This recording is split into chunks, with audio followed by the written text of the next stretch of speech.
எனக்கு வாழ்க்கையில ஒரே ஒரு ஆசை தான் சார் அப்படின்னார் ஒருத்தர். அது என்னன்னு கேட்டேன். ஆசைகளை ஒழிச்சுடணுங்கிறது தான் என்னோட ஆசை அப்படின்னார். இப்படி ஆசைகளை ஒழிக்க வேண்டும் அப்படிங்கறதையே ஒரு ஆசையா கொள்றது அபத்தம் அப்படிங்கிறார் ஒரு பெரியவர். இது மாதிரி ஆசைகளை ஒழிக்க ஆசைப்பட்டா அந்த நோக்கம் நிறைவேறாதான். அந்த முயற்சியால புதுசா சில துன்பங்கள் தான் சேருமா. அதுல புதுசா ஒரு ஆசை தலை தூக்கும் அப்படிங்கிறார் அவர். ஆசைகளை தானா விழ வச்சுடலாம். அதுக்கு வழி என்ன தெரியுமா? எந்த ஒரு ஆசையையுமே பூரணமா நிறைவேற்றிக் கொள்ள முடியாதுங்கிறத உணரணும். அதை உணர்ந்தா ஆசைகள் தானா விழுந்துரும். அதை விட்டுட்டு ஆசைகளை விட்டுடணுங்கிறதையே ஒரு ஆசையா வச்சுக்கிட்டு அதுக்காக கடுமையா முயற்சிகளையும் செஞ்சுக்கிட்டு நான் ஆசைகளை விட்டுட்டு ஞானோதயம் அடையறதுக்கு கடுமையா முயற்சி பண்ணிட்டு இருக்கிறேன் சார் அப்படின்னு சொல்லிக்கிட்டு இருந்தா எந்த காலத்திலையும் ஞானோதயம் வரப்போறது இல்லை. அதுக்கு பதிலா துன்பம் தான் சேரும் அப்படிங்கிறது அவரோட கருத்து. எந்த ஒரு ஆசையையும் பூரணமா நிறைவேற்றிக் கொள்ள முடியாது அப்படிங்கறத உணரணும். ஒரு ராஜா, அவர் மனசுல அமைதி இல்லை, எப்பவும் கஷ்டப்பட்டுக்கிட்டே இருந்தார். இந்த துன்பத்தை போக்குறதுக்கு பல வழிகள்ல என்னென்னமோ முயற்சியெல்லாம் பண்ணி பார்த்தார். ஒன்னும் சரியா வரல. கடைசியா ஒரு காரியம் பண்ணார்.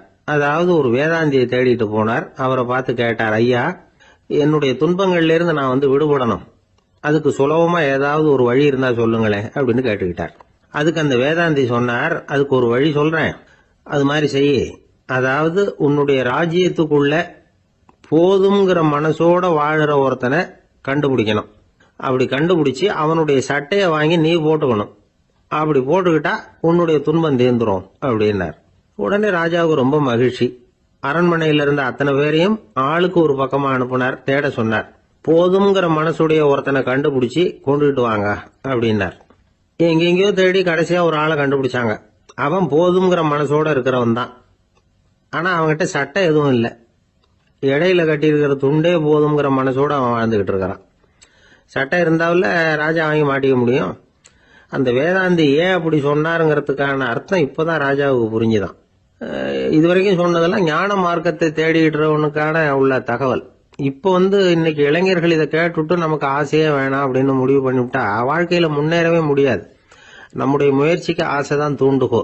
அதனால இந்த ஆசையையும் அந்த ஆசையையும் போட்டு குழப்பிக்க கூடாது. ஆனா ஒண்ணு, பேராசை நமக்கு தேவையில்லை. நாம படுற ஆசையிலேயும் ஒரு நியாயம் இருக்கணும். ஏன்னா நம்மள சில பேர் நீங்க தான் சார் சொன்னீங்க, அதனாலதான் ஆசைப்பட்டேன், அரைதான் கிடைச்சது மிச்சம் அப்படிம்பாங்க கன்னத்தை தடவிக்கிட்டே. அதனால இப்பெல்லாம் எந்த தகவலை சொன்னாலும் ரொம்ப எச்சரிக்கையா இருக்க வேண்டி இருக்குது. ஒரு ஆளு ஒரு கடை வச்சு வியாபாரம் பண்ணிட்டு இருந்தான். அவனுக்கு ரொம்ப பேராசை, நிறைய பணம் சேர்க்கணும்னு. திடீர்னு ஒரு நாள் அவனுக்கு உடம்பு ரொம்ப சுகம் இல்லாம போயிட்டுது. இனிமே பிழைக்கிறது கஷ்டங்கிற நிலைமை. மரணப்படுகையில இருக்கிறான். சொந்தக்காரங்கள்லாம் சுத்தி உட்கார்ந்து இருக்கிறாங்க. இவன் மெதுவா கண்ணை திறந்து பாக்குறான். என் வீட்டுக்காரி எங்கன்னா, இதோ இருக்கேன் அப்படின்னாங்க அந்த அம்மா. பசங்கள்லாம் எங்கேங்கிறான். இதோ பக்கத்துல தான் நின்றுட்டு இருக்கிறோங்கிறாங்க. பொண்ணுங்க எங்கேங்கிறான். எல்லாம் இங்கதான் இருக்கிறோம் அப்படிங்கிறாங்க. எல்லாம் இங்கதான் பக்கத்துல தான் இருக்கோம், நீங்க கவலைப்படாதீங்கன்னு சொல்றாங்க எல்லாம். அவன் மெதுவா கஷ்டப்பட்டு வாயை திறந்து, அட பாவிங்களா, எல்லாரும் இங்க இருந்தா அங்க கடையை யாரு கவனிக்கிறது அப்படின்னா. எனக்கு தெரிஞ்ச ஒருத்தர் இருக்கார். அவரு ஒரு பெரிய காவல்துறை அதிகாரி, ரொம்ப கண்டிப்பானவர். அவரை கண்டாவே எல்லாரும் பயப்படுவாங்க. அப்படிப்பட்டவர் வீட்டுக்கு போனா அப்படியே அடியோட மாறிடுவார். அங்க போய் பாத்தீங்கன்னா குழந்தைகளோட குழந்தையா அவர் விளையாடிட்டு இருப்பார். அலுவலக சமயத்துல பாத்தீங்கன்னா குதிரை முதுகுல அவர் உட்கார்ந்துருப்பார். வீட்டுல பாத்தீங்கன்னா அவர் முதுகுல குழந்தை உட்கார்ந்துருக்கும். அவரு குதிரை மாதிரி போயிட்டு இருப்பார். இது எப்படிங்க முடியுது உங்களால அப்படின்னு கேட்டாங்க.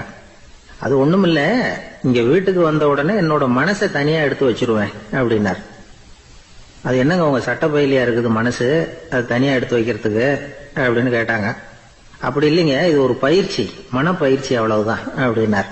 இப்படி சமயம் பார்த்து மனசை தனியா வச்சுவிட தெரிஞ்சவங்க வாழ்க்கையில எப்பவும் உற்சாகமா இருப்பாங்க அப்படிங்கிறது பெரியவங்க கருத்து. ஒரு டாக்டர் ஆஸ்பத்திரியில் இருக்கிற வரைக்கும் டாக்டரா இருக்கலாம்.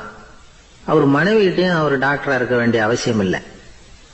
ஒரு வக்கீல் கோர்ட்ல இருக்கிற வரைக்கும் வக்கீலா இருக்கலாம். வீட்டுக்கு வந்ததுக்கு அப்புறமும் வக்கீலா இருக்க வேண்டிய அவசியம் கிடையாது. வீட்டுல குழந்தைகள் கிட்ட விளையாடும் பொழுதும் அதுகள்கிட்ட ஃபீஸ் கேட்டுக்கிட்டு இருக்க கூடாது. நாம எப்படி இருக்கணும்னு பெரியவங்க சொல்றாங்கன்னா, மனசோட சேரக்கூடாதான். அப்படி சேராம வாழ்க்கையை கவனிக்கணுமா. மனசை அப்படியே தனியா எடுத்து பக்கத்துல வச்சுடணும். அப்படின்னா அது அப்படியே தூக்கி எறிஞ்சுடு அப்படின்னு அர்த்தம் இல்லை.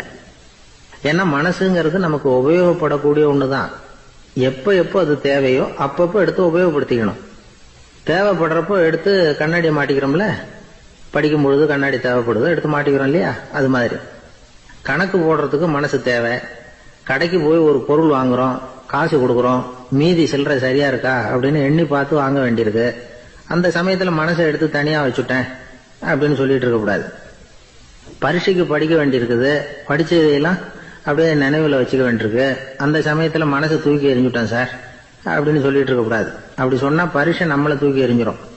அதனால தேவைப்படுறப்போ மனசை உபயோகப்படுத்தணும், தேவையில்லாதப்போ அதை தனியாக ஓய்வு எடுத்துக்க விட்டுடணும். இப்படி நாம பழக்கப்படுத்திக்கிட்டா வாழ்க்கைங்கிறது நமக்கு புதுசா தெரியுமா. மனசுக்கும் ஒரு சக்தி கிடைக்கும். எந்திரங்களுக்கு ஓய்வு கொடுக்குற மாதிரி மனசுக்கும் ஓய்வு கொடுக்கணும், இல்லைன்னா அது களைச்சு போயிடும்.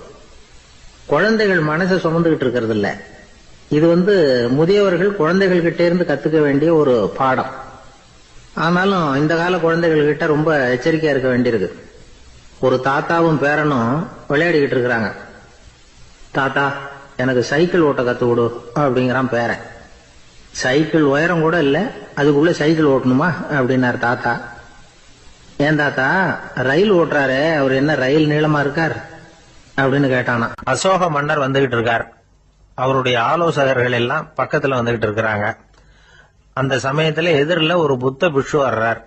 அசோகர் பாக்குறார். ஓடி போய் அவர் காலில் விழுந்து வணங்குறார். அசோக மன்னரின் தலை அந்த புத்த துறவியின் பாதத்துல பட்டுக்கிட்டு இருக்கு. பக்கத்துல நின்றுகிட்டு இருந்த அமைச்சருக்கு இது ரொம்ப சங்கடமா போச்சு. ரொம்ப வருத்தப்பட்டார். நம்ம அசோக சக்கரவர்த்தி எப்பேற்பட்டவர், அவரோட தலை ஒரு சன்னியாசியின் பாதத்துல படுறதா அப்படின்னு நினைச்சு ரொம்ப கவலைப்பட்டார். அரண்மனைக்கு திரும்பினதும் அமைச்சர் மெதுவா ஆரம்பிச்சார். அரசே, எனக்கு ரொம்ப வருத்தமா இருக்குது அப்படின்னார்.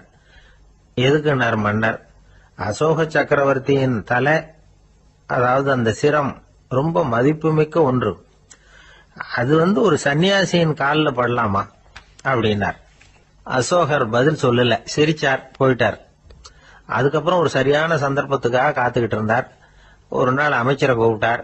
எனக்கு 3 தலைகள் வேணும் அப்படின்னார். சொல்லுங்க, கொண்டுகிட்டு வரேன் அப்படின்னார் அமைச்சர்.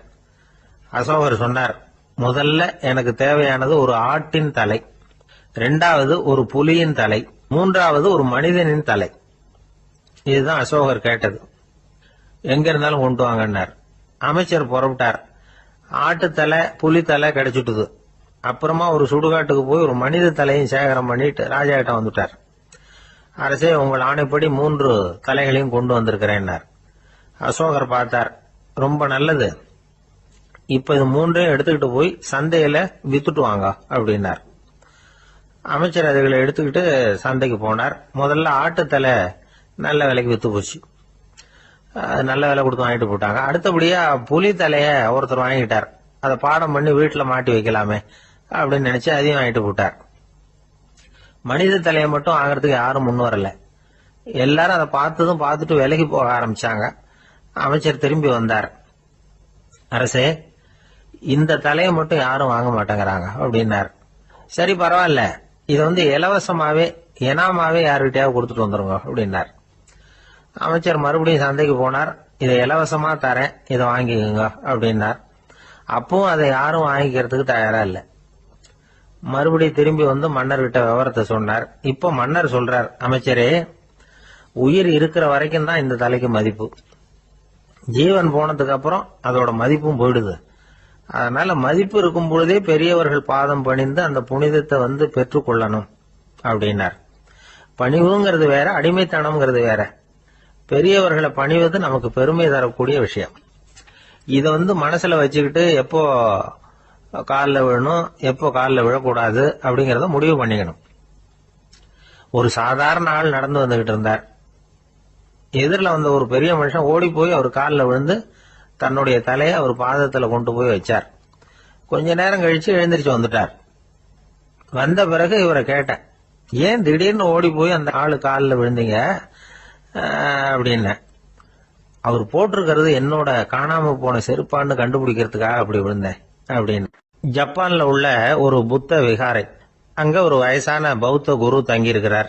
ஒரு நாள் ராத்திரி கடுமையான குளிர், அவரால் தாங்க முடியல. பார்த்தார், மரத்துல செஞ்ச புத்த சிற்பங்கள் அங்க நிறைய இருந்தது. அதுல ஒன்ன எடுத்து அதுக்கு தீ மூட்டி அந்த நெருப்புல குளிர் காஞ்சிட்டு இருக்கிறார். மர சிற்பம் தீ வச்சதும் படபடன்னு வெடிக்க ஆரம்பிச்சுட்டுது. அந்த சத்தத்தை கேட்டதும் அந்த புத்த விகாரையின் குருக்கள் வெளியில ஓடி வந்தார். இவர் ஆனந்தமா குளிர் காஞ்சிக்கிட்டு இருக்கிறார். அவரால் பொறுத்துக்க முடியல. தெருவில் தெரிஞ்சுக்கிட்டு இருந்த அந்த பெரியவரை இங்க தங்க அனுமதிச்சதே அவரு தான். இவர் இப்படி பண்றாருன்னு நினைச்சுக்கிட்டே அவரை கோபமா பார்த்தார். ஏன் இப்படி கோபமா பாக்குறீங்க, இப்படி வந்து உட்காருங்க அப்படிங்கிறாரு இவர். அவருக்கு இன்னமும் கோபம் வந்துட்டுது. எங்கள் கடவுளை வந்து எரிச்சுட்டீங்களே அப்படின்னு சத்தம் போட்டாராம். அப்படியா அப்படின்னு கேட்டுக்கிட்டே அந்த சாம்பலை கிளறினார் இவர். என்ன செய்யறீங்கன்னு கேட்டிருக்காரு அவர். நான் எலும்புகளை தேடுறேன்னாராம். நீங்க ஒரு பைத்தியம், இது ஒரு மர சிற்பம், இதுல எலும்புகள் கிடையாது அப்படின்னாராம். அவருக்கு கோபம் வந்துட்டுது. உடனே வெளியில போங்கன்னு கத்தியிருக்காரு. வெளியில தள்ளி கதவையும் சாத்தி விட்டாராம்.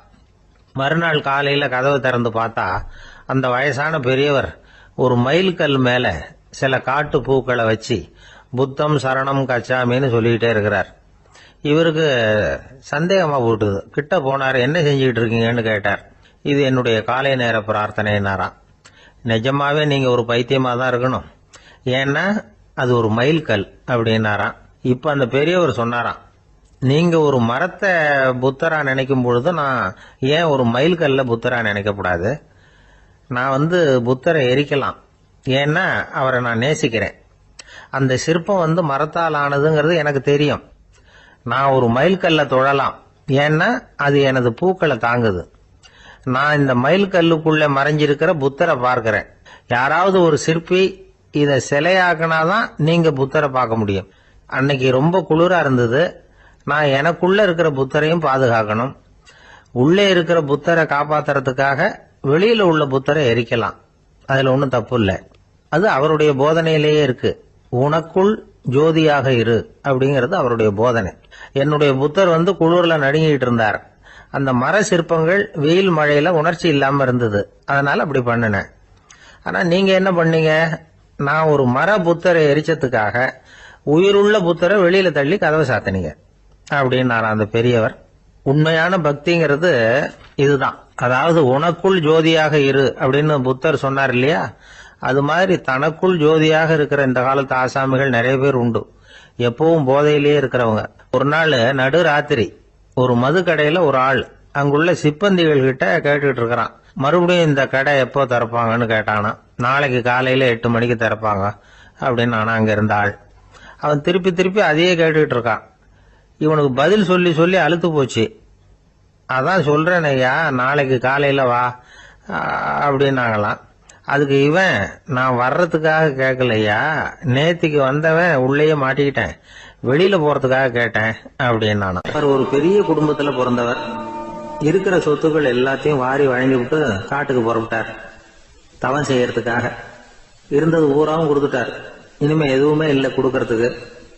அப்போ கடைசியா ஒருத்தன் வந்து கையை நீட்டினானா, ஐயா ஏதாவது கொடுங்கன்னு இருக்கான். அவர் பார்த்தார். கட்டியிருக்கிற வேட்டியை தவிர வேற எதுவுமே இல்லை. 8 முழம் பட்டு வேட்டி, ஜரிகை கரையோட இருக்குது. கடைசியா அதை தான் எடுத்துக்கிட்டு அவர் புறப்பட்டு இருக்கார். அவர் பார்த்தார், எதிரில் அவன் பரிதாபமா நின்றுகிட்டு இருக்கிறான். அந்த 8 முழ வேட்டியை 2ஆ கிழிச்சார். 4 முழத்தை அவன்கிட்ட கொடுத்தாரு. மீதி 4 முழத்தை தன்னுடைய இடுப்புல கட்டிட்டு அவர் காட்டுக்கு போயிட்டார். இவன் என்ன பண்ணான் தெரியுமா? கையில கிடைச்ச 4 முழத்தை எடுத்துக்கிட்டு கடை வீதிக்கு போனான். பழைய பட்டு வேட்டி ஜருகை இதெல்லாம் விலைக்கு வாங்குற வணிகர் ஒருத்தர் இருக்கார். அவர்கிட்ட போனான். இதை விலைக்கு எடுத்துக்கிறீங்களா அப்படின்னு கேட்டிருக்கான். அவர் வாங்கி பார்த்திருக்கார். ஆஹா, இது ரொம்ப அருமையான வேட்டி, விலை உயர்ந்த ஜருகை, இது ஏது உனக்கு அப்படின்னு கேட்டாரான். அவன் நடந்தது சொல்லியிருக்கான். அப்படின்னா ஒண்ணு செய்ய, இந்த வேட்டியோட இன்னொரு பாதியையும் மெதுவா வாங்கிட்டு வந்துரு, உனக்கு நிறைய பணம் தர்றேன் அப்படின்னாரான் அந்த வணிகர். இவன் கொஞ்சம் யோசனை பண்ணி பார்த்தான். கொஞ்சம் இருங்க, வந்து விடுறேன் அப்படின்னு சொல்லிவிட்டு நேரா காட்டுக்கு போனான். அவர் எங்க இருக்காருன்னு தேடி கண்டுபிடிச்சான். அவர் ஒரு இடத்துல தவக்கோலத்துல இருக்கிறார். கட்டியிருந்த இடவேட்டியும் அவர் அறியாமல் நழுவி கீழே விழுந்து கிடக்குது. இவனுக்கு ரொம்ப வசதியா போச்சு. அவரை கேட்க வேண்டிய அவசியமே இல்லை. மெதுவா சத்தம் போடாம அடி மேல அடி வச்சு நெருங்கினான். அவர் கண்ணை மூடிக்கிட்டு அவர் பாட்டு நின்றுட்டு இருக்கிறார். இவன் மெதுவா போய் கீழே கிடந்த அந்த துணியை எடுத்துக்கிட்டு சத்தம் போடாம திரும்பி நடந்தான். ஒரு 2-3 அடி எடுத்து வச்சிருப்பான். அப்படி ஓட ஆரம்பிக்கிற சமயத்துல அவன் காலில் கீழே கிடந்த முள்ளு ஒண்ணு நறுக்குன்னு தச்சு விட்டுது. வலி தாங்க முடியாம அம்மான்னு கத்திருக்கான். இந்த சத்தத்தினால கண்ணை மூடி நின்றுகிட்டு இருந்த அவரோட தவம் கலைஞ்சது. மெல்ல கண்ணை திறந்து பார்க்கிறார். தன் இடையில இருந்த வேட்டி அவன் கையில இருக்கு. இப்ப அவர் நினைக்கிறார், என்ன நினைக்கிறாருன்னா, இந்த வேட்டி மீது நான் வைத்த ஆசை அல்லவா அவனை திருடனாக ஆக்கி விட்டது அப்படின்னு நினைச்சாராம். இந்த வேட்டி மேல நாம வச்ச ஆசை அவனை திருடும்படி ஆக்கிவிட்டதே அப்படின்னு நினைச்சாராம். இது எப்பேற்பட்ட மனநிலை அப்படிங்கறத கொஞ்சம் யோசனை பண்ணி பாருங்க. தான் ஒரு பொருள் மேல வச்ச பற்று இன்னொரு மனிதன் திருடனாக ஆகிறதுக்கு காரணம் ஆயிட்டுதேன்னு நினைக்கிறார். அப்படி நினைச்ச அந்த பெரியவர் யார் தெரியுமா? அவர் தான் மகாவீரர்.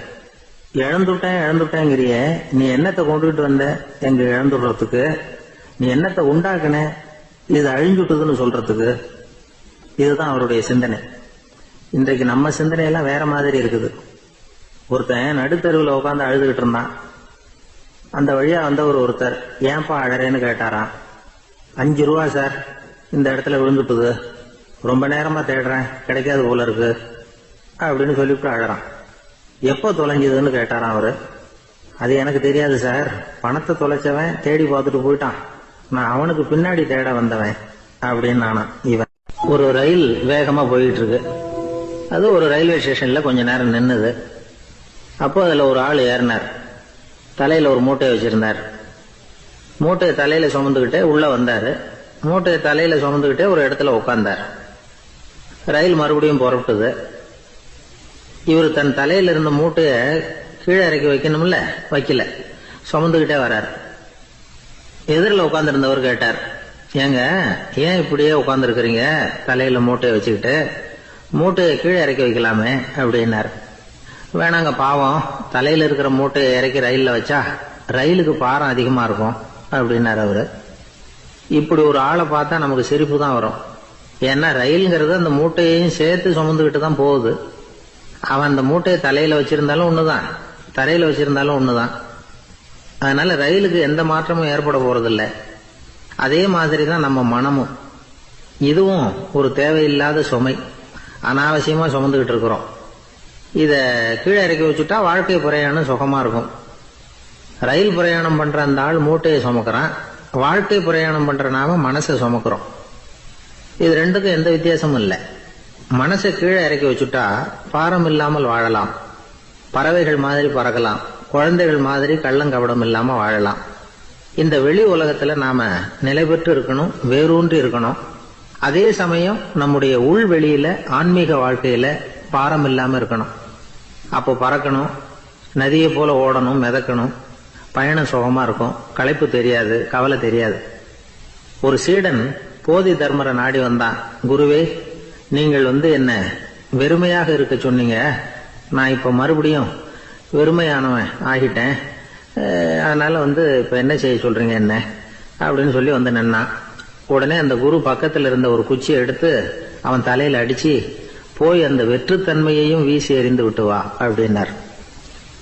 நான் இப்போ காலியா இருக்கிறேன்னு ஒருத்தன் சொல்றான்னு வச்சுங்க, அது உண்மை இல்லை.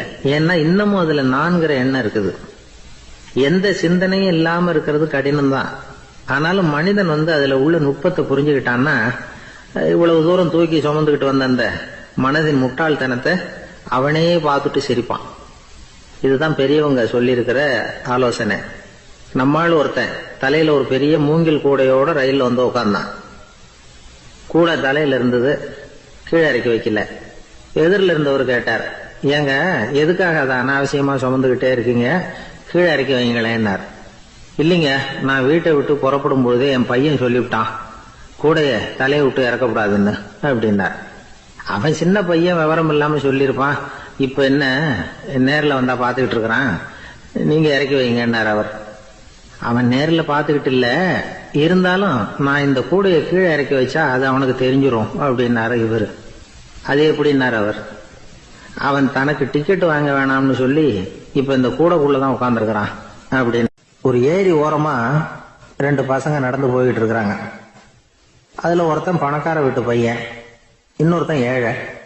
இவங்க 2 பேரும் போயிட்டு இருக்கிறாங்க. வழியில ஒரு இடத்துல ஒரு ஜோடி செருப்பு இவங்க கண்ணுல படுது. ஒரு விவசாயி அந்த செருப்பை அங்க விட்டுட்டு பக்கத்துல இருந்த ஏரியில கை காலை கழுவிட்டு இருக்கிறார். உடனே அந்த பணக்கார பையனுக்கு ஒரு ஐடியா. அவன் சொன்னானா, டேய், இப்போ ஒரு வேடிக்கை செய்யலாம். அந்த செருப்பு ரெண்டையும் தூக்கி எட்டத்துல வீசி எரிஞ்சிருவோம். அந்த ஆள் வந்து பார்த்துட்டு செருப்பை தேடி அல்லாடுவான், அங்கேயும் இங்கேயும் ஓடுவான், திரு திருன்னு முழிப்பான். அதை பார்த்து நாம ரசிக்கலாம், நல்ல தமாஷா இருக்கும் அப்படின்னு இருக்கான். இப்படி சொல்லிவிட்டு அந்த செருப்புகளை தூக்கத்துக்கு போனானா. கொஞ்சம் பொறு அப்படின்னானா அந்த ஏழை பையன். ஏன்னு கேட்டிருக்கான் அவன். இப்போ அந்த ஏழை பையன் சொன்னானா, நீ சொல்றது ஒன்றும் வேடிக்கை கிடையாது. உன்னோட செருப்பு தொலைஞ்சா உன் அப்பா உடனே உனக்கு வேற செருப்பு வாங்கி கொடுத்துருவார். ஆனா அந்த ஆளுக்கு இந்த செருப்பு தொலைஞ்சதுன்னா வேற புதுசா வாங்கறதுக்கு வாயையும் வயத்தையும் கட்டி பணத்தை சேர்க்க வேண்டியிருக்கும். அதனால நான் ஒரு வேடிக்கை சொல்றேன், அது மாதிரி செய், அது இன்னமும் தமாஷா இருக்கும் அப்படின்னானா. எப்படி அது சொல்லுன்னு இருக்கான் அவன். செருப்பு ரெண்டும் அது இருக்கிற இடத்துலயே இருக்கட்டும். உன் சட்டை பையிலிருந்து ஒரே ஒரு ரூபாய் நாணயத்தை எடு. அதை அந்த செருப்பு மேல அதோட குதிகால் பகுதியில வச்சுட்டு நாம ரெண்டு பேரும் அந்த மரத்துக்கு பின்னாடி ஓடி போய் மறைஞ்சு நின்னுக்குவோம். அப்புறம் பாரு வேடிக்கைய அப்படின்னா. அதே மாதிரி ரூபா காசு செருப்பு மேல வச்சுட்டு இவங்க ரெண்டு பேரும் மறைஞ்சு நின்னுக்கிட்டாங்க. கொஞ்ச நேரத்துல அந்த விவசாயி வந்தார். காலில் உள்ள மண்ணை தட்டிவிட்டு செருப்பை மாட்டுறதுக்காக போனார். அங்கிருந்த காசு கண்ணுல போட்டுட்டுது. அவருக்கு ஆச்சரியமா போச்சு. அதை கையில எடுத்து பாக்குறார். 4 பக்கமும் திரும்பி திரும்பி பாக்குறார், யார் இதை வச்சிருப்பான்னு. கடைசியில ஆகாயத்தை பாக்குறார். ஆண்டவா, இது உன்னோட கருணை தான். நீ தான் யாரோ புண்ணியவான் மனசுல தர்மம் பண்ற எண்ணத்தை உண்டாக்கி இருக்கிற. அந்த புண்ணியவான் நல்லா இருக்கணும் அப்படின்னு வாழ்த்தி அந்த காசை கண்ணுல ஒத்திக்கிட்டாராம். மறைஞ்சிருந்து பார்த்துக்கிட்டு இருந்த ஏழை பையன் இப்படி சொன்னான், பாத்தியா, உன்னை புண்ணியவான்னு வாழ்த்தி விட்டு போறார் அந்த ஆள். அவருக்கும் சந்தோஷம், அதை பார்த்து நமக்கும் சந்தோஷம். உனக்கு ரூபாங்கிறது ஒரு பெரிய விஷயம் இல்லை, ஆனா அதனால நமக்கு கிடைச்சிருக்கிற மகிழ்ச்சி ரொம்ப உயர்வானது அப்படின்னு நானும். வேடிக்கையும் கிண்டலும் இது மாதிரி அடுத்தவங்களுக்கு இடைஞ்சலா இல்லாம இருக்கணும் அப்படிங்கிறார் கலைவாணர். ஆனா பாருங்க, அவருக்கே இடைஞ்சலா வர்ற விஷயங்களை கூட அவர் வேடிக்கையா தான் எடுத்துக்கிட்டாராம். ஒரு தடவை ஒருத்தர் கலைவாணர்கிட்ட வந்து, ஐயா, என் குழந்தை செத்து போச்சு அப்படின்னு சொல்லி அழுதாராம். உடனே இவர் அவருக்கு 100 ரூபாய் பணத்தை கொடுத்து, இந்தாங்க அடக்கம் செய்யுங்க அப்படின்னு சொல்லி அனுப்பி வச்சாராம். 1 வருஷம் கழிச்சு மறுபடியும் அதே ஆள் வந்திருக்கார். இவர் மறந்துருப்பாருங்கிற நினைப்புல, அண்ணே, என் குழந்தை இறந்து போச்சுண்ணே அப்படின்னாராம். இவர் மறுபடியும் 100 ரூபாய் கொடுத்து ஆறுதல் சொல்லி அனுப்பி வச்சாராம். 7-8 மாசம் கழிச்சு மறுபடியும் அதே ஆள் வந்திருக்கார். அவர் வாயை திறக்கிறதுக்கு முன்னாடியே இவர் 100 ரூபாய் அவர் கையில வச்சு, போன 2 தடவை தான் குழந்தை செத்து போச்சு, இந்த தடவையாவது அதை சாகாம காப்பாத்தி விடு அப்படின்னு சொல்லி அனுப்பி வச்சாராம். அதுக்கப்புறம் அந்த ஆள் வர்றதே இல்லையா. ஒரு சன்னியாசி, அவரு ஒரு நாள் ஒரு கனவு கண்டாராம். அந்த கனவுல அவர் சொர்க்கத்துக்கு போறார். அங்க ஒரு பெரிய திருவிழா நடந்துகிட்டு இருக்குது. எங்க பார்த்தாலும் அலங்கார வளைவுகள், வண்ணமயமான விளக்குகள், பாதைகள் பூரா மலர்கள், எல்லா கட்டடங்களும் ஒளிமயம். அவ்வளவு கோலாகலமா பிரம்மாண்டமா அந்த திருவிழா நடந்துகிட்டு இருக்குது. அது என்ன திருவிழாங்கிறது இந்த சன்னியாசிக்கு புரியல. அங்க எதிரில் வந்துகிட்டு இருந்த ஒருத்தரை நிறுத்தி, என்ன விசேஷம் இங்க அப்படின்னு விசாரிச்சாராம். உனக்கு தெரியாத விஷயம், இன்னைக்கு இறைவனுக்கு பிறந்த நாள், அதைத்தான் எல்லாரும் சேர்ந்து கொண்டாடுறோம். இதுக்காக பிரம்மாண்டமான ஊர்வலம் ஒண்ணு வரப்போகுது. இறைவனே அந்த ஊர்வலத்துல கலந்துகிறார் அப்படின்னார் அவரு. உடனே அந்த சன்னியாசி ஒரு மரத்து நிழல்ல ஒதுங்கி நின்றுகிட்டார். ஊர்வலம் வந்துகிட்டு இருக்குது. முதல்ல ஒரு குதிரை வந்துகிட்டு இருக்கு. அது மேல ஒருத்தர் உட்காந்துருக்கிறார். அவருக்கு பின்னாடி நிறைய பேர் கூட்டமா வந்துகிட்டு இருக்கிறாங்க. இவ்வளவு கூட்டம் இவர் பின்னாடி வருதே, யார் இவரு அப்படின்னு கேட்டார். ஒரு மதத்தின் பெயரை சொல்லி, இவர் அந்த மதத்தின் தலைவர், அவரை பின்பற்றுகிற மக்கள் கூட்டம் பின்னாடி வந்துகிட்டு இருக்குது அப்படின்னு விவரம் சொல்லி இருக்கிறாங்க. இவங்களுக்கு அடுத்தபடியா இன்னொரு குதிரையில ஒருத்தர் வந்துகிட்டு இருக்கிறார். அவருக்கு பின்னாடி ஏகப்பட்ட கூட்டம். இவர் யாருங்க அப்படின்னு கேட்டிருக்காரு சன்னியாசி. அங்க இருக்கிறவங்க விவரம் சொல்லி இருக்கிறாங்க. இன்னொரு மதத்தின் பெயரை சொல்லி, இவர் அந்த மதத்தினுடைய தலைவர், அவர் வழியை பின்பற்றுகிறவர்கள் அவர் பின்னாடி கூட்டமா வந்துகிட்டு இருக்கிறாங்க அப்படின்னு இருக்காங்க. இப்படி ஒவ்வொருத்தரா குதிரை மேல வந்துகிட்டே இருக்கிறாங்க. அவங்கள பின்பற்றியும் ஒவ்வொரு கூட்டம் வந்துகிட்டே இருக்குது. அந்த பெரிய ஊர்வலம் அது பாட்டுக்கு போயிட்டு இருக்குது. கடைசியா அது முடிஞ்சது ரொம்ப நேரம் கழிச்சு. அதுக்கப்புறம் கொஞ்ச நேரம் கழிச்சு ஒரு வயசான ஆள் குதிரை மேல வந்துகிட்டு இருக்கிறார். ஆனா அவருக்கு பின்னாடி யாருமே இல்லை. அவரு பரிதாபமா தனியா வந்துகிட்டு இருக்கிறார். அவரு அந்த ஊர்வலத்தை சேர்ந்தவரா இல்லையாங்கிறதே தெரியல. இவர் யாரு, இவர் ஏன் இப்படி தனியா வந்துகிட்டு இருக்கிறார் அப்படின்னு கேட்டிருக்காரு அந்த சன்னியாசி.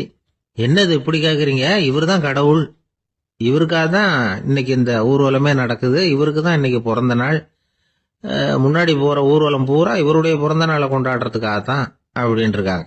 இதை கேட்டதும் அந்த சன்னியாசிக்கு திடுக்குன்னு தூக்கி போட்டிருக்கு. இது வரைக்கும் கனவு கண்டுகிட்டு இருந்தவர் முடிச்சுக்கிட்டார். அதுக்கப்புறம் தான் யோசிச்சு பார்த்திருக்கார். உண்மைதான், மக்கள் எல்லாரும் பக்தி மார்க்கத்துல போறதா நினைச்சுக்கிட்டு பாதம் மாறி போயிட்டு இருக்கிறாங்க. கடவுளை பின்பற்றுவதாக நினைக்கிறாங்க பக்தர்கள். ஆனா கடவுளுக்கு பின்னாடி யாருமே இல்லை. இன்னமும் இயல்பா இதை பத்தி யோசிச்சு பார்த்தா உண்மைக்கு பின்னாடி தான் நான் போய்கிட்டு இருக்கேன் அப்படின்னு நிறைய பேர் சொல்றாங்க. ஆனா அந்த உண்மை அனாதையா போய்கிட்டு இருக்குது. அப்படி ஆயிட்டுது உலகம். இந்த காலத்திலயும் ஒரு ஊர்வலம், ஒரு பெரிய மனுஷருக்கு பிறந்த நாள் விழா. அவரு குதிரை மேல ஏறி முன்னாடி போயிட்டு இருக்கிறார். அவருக்கு பின்னாடி ஒரு 100 பேர் தொண்டர்கள் அவங்க பாட்டுக்கு போறாங்க. எல்லாம் பணம் கொடுத்து ஏற்பாடு பண்ணவங்க. எல்லாம் பணம் வாங்கிட்டு பின்னாடி போயிட்டு இருக்கிறாங்க. கொஞ்ச தூரம் நடந்ததும் கால் வலிக்க ஆரம்பிச்சுட்டுது. ஒவ்வொருத்தரும் அப்படியே ஒதுங்க ஆரம்பிச்சுட்டாங்க. அதான் முன்னாடியே பணம் கிடைச்சிட்டுதே, இனிமே ஒதுங்கினா என்னன்னு ஒதுங்கிட்டாங்க. ஒரு கட்டத்துல குதிரையில போறவர் தற்செயலா திரும்பி பாக்குறாரு, பின்னாடி யாருமே இல்லை, எல்லாரும் ஓடி போயிட்டாங்க. ஒரே ஒரு ஆள் மட்டும் ரொம்ப விசுவாசமா பின்னாடி நடந்து வந்துகிட்டு இருந்தான். ஏன்பா நீ மட்டும் வந்துகிட்டு இருக்கிறியே, நீ வீட்டுக்கு போகலையான்னு கேட்டிருக்காரு அவரு. நீங்க அந்த குதிரையையும் அதுக்குள்ள வாடகை பணத்தையும் கொடுத்துட்டீங்கன்னா நானும் போயிடுவேன் அப்படின்னு நானா இந்த ஆள். ஒரு ஊர்ல ஒருத்தர் இருந்தார், ரொம்ப நல்லவர். யாருக்காவது ஏதாவது கொடுத்துக்கிட்டே இருப்பார், கொடையாளி. தினமும் யாராவது ஒருத்தருக்கு ஏதாவது கொடுக்கலன்னா அவருக்கு தூக்கம் வராது. அப்படி ஒரு பழக்கம். அது மட்டும் இல்ல, அவர் கொடுக்கறது அடுத்தவங்களுக்கு தெரியாது, அவ்வளவு ரகசியமா அதை கொடுப்பார். வலது கை கொடுக்கறது இடது கைக்கு தெரியக்கூடாதுன்னு சொல்லுவாங்கல்ல, அது மாதிரி அவர். ஒரு நாள் ராத்திரி அவர் ஏற்கனவே தயாரா கட்டி வச்சிருந்த பணம் முடிச்ச கையில எடுத்துக்கிட்டு வீட்டை விட்டு வெளியில வந்தார். தெருவில் இறங்கி நடந்தார். இன்னைக்கு யாருக்கு தர்மம் செய்யறது அப்படின்னு யோசனை பண்ணிட்டு இருட்டில் நடந்து வந்துகிட்டு இருக்கிறார். யாரோ ஒருத்தர் எதிரில் வர்றது மாதிரி தெரிஞ்சுது. உடனே அவர் கிட்ட போனார். தன்கிட்ட இருந்த பணம் முடிச்சு அவசரமா அவர் கையில திணிச்சுட்டு திரும்பி வந்துட்டார். அப்பாடா, ஒரு வழியா யாருக்கும் தெரியாம இன்னைக்கு தர்மம் பண்ணியாச்சு அப்படிங்கிற மகிழ்ச்சி, மன நிறைவு அவர் முகத்துல. நிம்மதியா தூங்கினார். அப்புறம் எழுந்திரிச்சார். மறுநாள் காலையில ஊரு பூரா ஒரே பேச்சு. என்ன பேச்சுன்னா, நேற்று ராத்திரி ஒரு திருடன் கையில யாரோ பணத்தை கொடுத்துட்டு போயிருக்கிறாங்க அப்படின்னு எல்லாரும் பேசிக்கிட்டு இருக்கிறாங்க. இதை கேள்விப்பட்டதும் அந்த பெரியவருக்கு ரொம்ப வருத்தமா போச்சு. அடடா, போயும் ஒரு திருடனுக்கா உதவி பண்ணிருக்கிறோம், பிரயோஜனம் இல்லாம போட்டுதே அப்படின்னு நினைச்சார். சரி, இன்னைக்கும் யாருக்காவது உதவி பண்ணணும் அப்படின்னு முடிவு பண்ணினார். ராத்திரி நேரம் வந்தது. இவர் வழக்கம் போல தெருவில் இறங்கி நடந்தார். கையில பணம் முடிச்சு. எதிரில் ஒரு பொன் உருவம் மங்களா தெரிஞ்சது. இவர் உடனே அந்த பெண் கிட்ட பணத்தை கொடுத்துட்டு திருப்தியா திரும்பி வந்துட்டார். மறுநாள் காலையில ஊர் பூரா என்ன பேசிக்கிட்டாங்க தெரியுமா? நேற்று ராத்திரி நெறி தவறி நடக்கிற ஒரு பெண்ணின் கையில யாரோ பணத்தை வச்சுட்டு போயிருக்கிறாங்க அப்படின்னு எல்லாரும் பேசிக்கிறாங்க. அடடா, இன்னைக்கும் தவறுதலா நடந்து போச்சு அப்படின்னு ஒரு வருத்தப்பட்டார். இருக்கட்டும், இன்னைக்கும் ஏதாவது தர்மம் பண்ணுவோம் அப்படின்னு நினைச்சுக்கிட்டாரு. 3வது நாள் ராத்திரியும் புறப்பட்டார். இப்பவும் எதிரில் ஒருத்தர் வந்தார். இவர் பணத்தை கொடுத்தார், திரும்பி வந்துட்டார். மறுநாள் மக்கள் என்ன பேசிக்கிட்டாங்கன்னா, நேற்று ராத்திரி ஒரு செல்வந்தர் கையில யாரோ பணத்தை கொடுத்துட்டு போயிருக்கிறாங்க அப்படின்னு பேசிக்கிட்டாங்களாம். அவருக்கு ரொம்ப வருத்தமா போட்டுது. என்ன இது, தினம் இப்படி ஆகிட்டு இருக்குதே அப்படின்னு நினைச்சுக்கிட்டே படுத்து தூங்கினார். அன்னைக்கு ராத்திரி ஒரு கனவு. அந்த கனவுல இறைவன் சொன்னாராம், இத பாருப்பா, நீ கொடுத்த தர்மம் வீணா போயிடல. உன்கிட்ட பணம் வாங்கின அந்த திருடன் திருந்திட்டான், அந்த பொண்ணும் திருந்திட்டா, அந்த செல்வந்தனும் கொடையாளி ஆயிட்டான், எல்லாருக்கும் உதவி பண்ண ஆரம்பிச்சுட்டான் அப்படின்னு சொன்னாராம். இந்த கதையை சொன்னவர் யாருன்னா நபிகள் நாயகம். இதுல உள்ள கருத்து என்னன்னா, நல்ல மனசோட தர்மம் பண்ணுனா அது வீணா போறதில்லை. இன்னொரு கருத்து, தர்மம் தன்னை மட்டுமல்ல அடுத்தவங்களையும் தீமையிலிருந்து காப்பாற்றும். இதுதான் நாம புரிஞ்சுக்க வேண்டியது. இந்த காலத்திலயும் இது மாதிரி சில சம்பவங்கள் நடக்கிறது உண்டு. ஒரு பெரியவர் இருட்டில் நடந்து வந்துகிட்டு இருந்தாரு. எதிரில் வந்த ஒருத்தன் வலு கட்டாயமா ஒரு கையை பிடிச்சி ஒரு பண முடிப்பை கொடுத்து வச்சுக்க சொல்லிவிட்டு விலகி போயிட்டான். பெரியவருக்கு ஆச்சரியம், இந்த காலத்திலயும் இப்படி வலது கை கொடுக்கறது இடது கைக்கு தெரியக்கூடாதுன்னு நினைக்கிற கொடையாளிகள் உண்டு போல இருக்கு அப்படின்னு யோசனை பண்ணிக்கிட்டே நடந்தார். கொஞ்ச தூரம் போயிருப்பாரு. அதுக்குள்ள அதே ஆள் திரும்பி வந்தான். கொடுத்த பண முடிப்பை திருப்பி கொடுங்க அப்படின்னு கேட்டு வாங்கிட்டான். இவருக்கு ஒன்றும் புரியல. ஏன் இப்படி பண்றேன்னார். அது ஒண்ணும் இல்லைங்க, கொஞ்ச நேரம் இதை உங்ககிட்ட கொடுத்து வச்சிருந்தேன் அவ்வளவுதான் அப்படின்னா. ஏன்னு கேட்டார். என்னை பின்னாடி போலீஸ் தேடிக்கிட்டு வந்துகிட்டு இருக்குது, அதுதான் அப்படி பண்ணேன், இப்போ போயிட்டுது, இனிமே ஒன்றும் பயம் இல்லை அப்படின்னு சொல்லிவிட்டு அவன் பாட்டுக்கு நடந்து போறான். ஒரு காலத்துல பிரஷ்யா அப்படின்னு ஒரு தேசம் இருந்தது. இப்போ ஜெர்மனி இருக்குல்ல, இதோட பெரும்பகுதி ஒரு காலத்துல பிரஷ்யாங்கிற பேர்ல இருந்தது. அப்ப அதுக்கு அரசரா இருந்தவர் மகா ஃப்ரெடரிக், அதாவது ஃப்ரெடரிக் தி கிரேட் அப்படின்னு சொல்லுவாங்க. அந்த ராஜாவுக்கு ஒரு சந்தேகம். நாம பல வகையான வரிகளை விதிச்சு வசூல் பண்றோம், அப்படி பண்ணி வருமானம் குறைஞ்சிக்கிட்டே போகுதே, இதுக்கு என்ன காரணமா இருக்கும்? இதுதான் அவருக்கு ஏற்பட்ட சந்தேகம். ஒரு சமயம் அந்த அரசர் தம்முடைய அமைச்சர்களையும் பிரபுக்களையும் தளபதிகளையும் கூப்பிட்டு ஒரு விருந்து வச்சார். விருந்து முடிஞ்சதும் அவங்கள பார்த்து இந்த சந்தேகத்தை கேட்டார். வரிகள் அதிகமா விதிச்சு வருமானம் குறையறதுக்கு என்ன காரணம் அப்படின்னு கேட்டார். பல பேருக்கு இதுக்கு சரியா பதில் சொல்ல தெரியல. அனுபவசாலியான ஒரு தளபதி எழுந்திருச்சார். அரசே, அது எப்படிங்கிறத இப்போ உங்களுக்கு காட்டுறேன்னார். உடனே ஒரு பெரிய பனிக்கட்டி ஒன்ன தன்னுடைய கையில் எடுத்தார். அதை அப்படியும் எப்படியும் திருப்பி பார்த்தார். அப்புறம் அடுத்தவர்கிட்ட கொடுத்தார். அவரும் அதை அப்படியும் எப்படியும் திருப்பி பார்த்துட்டு அடுத்தபடியா இருந்தவர்கிட்ட கொடுத்தார். இப்படியே இதை ஒவ்வொருத்தரா பார்த்துட்டு ஒவ்வொரு கையா மாறி கடைசியில மன்னர் கைக்கு போய் சேர்ந்தது. மன்னர் கைக்கு அந்த பனிக்கட்டி போய் சேர்ந்தப்போ அது கொஞ்சம் கொஞ்சமா உருகி ஒரு பட்டாணி கடலை சைஸுக்கு ஆயிட்டுது. மன்னர் யோசனை பண்ணார், வரி அதிகமா போட்டாலும் வந்து சேர்றது குறைவா இருக்கிறதுக்கு என்ன காரணம் அப்படிங்கிறது அவருக்கு புரிஞ்சு போச்சு. காலம்தான் மாறிட்டு இருக்கே தவிர இந்த கையூட்டு வாங்குற பழக்கம் மாறினதாக தெரியல. இன்னொரு ராஜா இருந்தார். அவர் தன்னுடைய ராஜாங்கத்துல லஞ்ச ஊழலே சுத்தமா இருக்கக்கூடாது அப்படின்னு நினைச்சார். அவர்கிட்ட பல்வேறு துறைகளுக்கும் பொறுப்பா இருந்த பல பேரும் ரொம்ப சுத்தமாகவும் நேர்மையாகவும் இருந்தாங்க. ஒரே ஒருத்தர் மட்டும் எல்லார்கிட்டையும் லஞ்சம் வாங்கிட்டே இருந்தார். அவரை வேற வேற துறைகளுக்கு மாத்தி பார்த்தாரு. அந்த ராஜா என்னென்னமோ பண்ணி பாக்குறாரு. எந்த வேலையை கொடுத்தாலும் அதுலயும் லஞ்சம் வாங்கறதுக்கு ஒரு வழியை உண்டு பண்ணிக்குவார் அந்த ஆள். ராஜாவுக்கு இது ஒரு பெரிய தலைவலியா போட்டுது. இவர் என்ன பண்றது, இவருக்கு என்ன வேலையை கொடுக்கறது, கொஞ்சம் கூட லஞ்சம் வாங்கறதுக்கு சான்ஸே இல்லாத ஒரு வேலையை கொடுக்கணும் அப்படின்னு திட்டம் போட்டார். ஒரு நாள் அவருக்கு அந்த உத்தரவும் போட்டுட்டார். அதாவது அவருக்கு என்ன வேலைன்னா, கடற்கரையில தான் அவருக்கு ஆபீஸ். அங்கேயே இருந்துக்க வேண்டியது. தினமும் எத்தனை கடல் அலை கரையில வந்து மோதுது அப்படிங்கறத கணக்கெடுத்து ராஜாவுக்கு தெரிவிக்க வேண்டியது.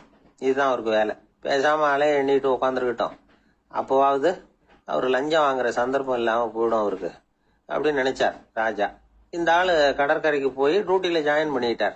ஒரே மாசத்துல அங்க சொந்தமா ஒரு பிரம்மாண்டமான மாளிகை கட்டி விட்டாரு. ராஜாவுக்கு இது பெரிய ஆச்சரியமா போச்சு. அலைய என்ற வேலையில அந்த ஆள் எப்படி பணம் சம்பாதிச்சார் அப்படின்னு விசாரிச்சு பார்த்தார் அக்கம் பக்கத்துல. அந்த ஆள் என்ன பண்ணிருக்கிறாருன்னா, கடற்கரையில போய் பொறுப்பை ஏத்துக்கிட்ட உடனே அங்க இருந்த மீனவர்கள் கிட்ட எல்லாம் இந்த கரையில வந்து ஒரு நாள்ல வந்து மோதுற அலைகள் எத்தனை அப்படின்னு கேட்டிருக்காரு. அது எப்படிங்க தெரியும் இருக்காங்க அவங்க. தினமும் அந்த எண்ணிக்கை தெரியணும். நம்ம ராஜாவுக்கு தினமும் அறிக்கை அனுப்பணும், டெய்லி ரிப்போர்ட். தவறுனா நீங்க இந்த கடல்ல போய் மீன் பிடிக்கிறதுக்கு ராஜாவோட அனுமதி கிடைக்காது அப்படின்னு இருக்காரு. உடனே மீனவர்களும் பயந்து போட்டாங்க. கடலுக்கு போறதுக்கு அனுமதி இல்லைன்னா பட்டினி கிடக்கிறது மாதிரி ஆயிடுமே.